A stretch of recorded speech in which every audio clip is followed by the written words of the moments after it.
Alexander Litvinenko was once a KGB operative who eventually turned into a British intelligence agent and a strong critic of Russian President Vladimir Putin. And you might remember almost a decade ago, Alexander Litvinenko died after a radioactive polonium ended up in his cup of green tea at London's Millennium Hotel. And for almost a decade, we've been wondering whether Russian President Vladimir Putin was involved in that poisoning. And earlier today, a highly anticipated British inquiry released the results. The report says, indeed, it is likely that Vladimir Putin personally approved the poisoning. And the inquiry found that two men had deliberately poisoned Litvinenko. They were almost certainly working on behalf of the Russian intelligence agency, FSB. The two assassins have been named as Andrei Lugovoy and Dmitry Kovtun. They remain in Russia. Lugovoy, former KGB officer, is now a member of Russian parliament. He called the allegations absurd.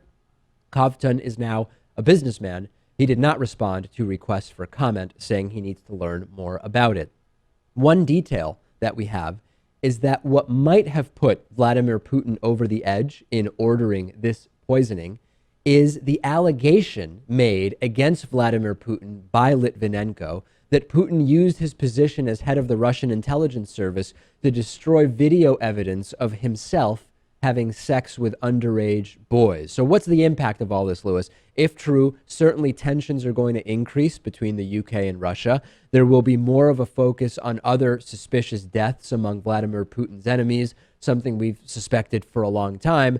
Not really as a surprise to anybody, the Russian Foreign Ministry immediately dismissed this entire thing as politically motivated. Were you shocked by this report, Lewis? Which again, it's not definitive, but it says our investigation of 10 years, mind you, shows that it is likely that Vladimir Putin ordered this poisoning.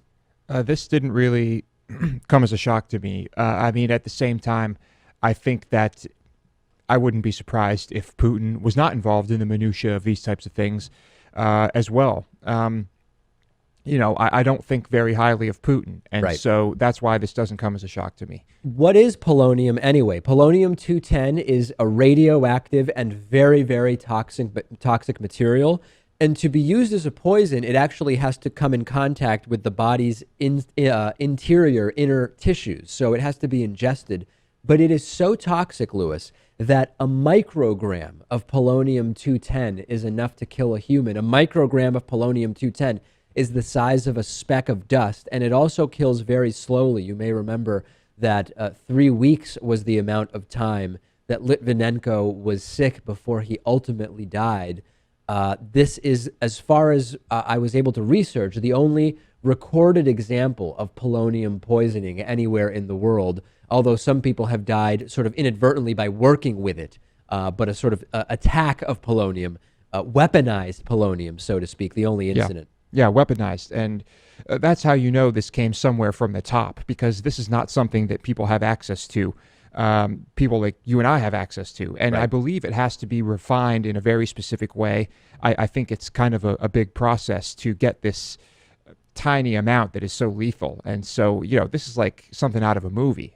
It quite literally is, and we will see what is. This is very new information. The report was just hours old at this point, and we will see ultimately what else we learn about it.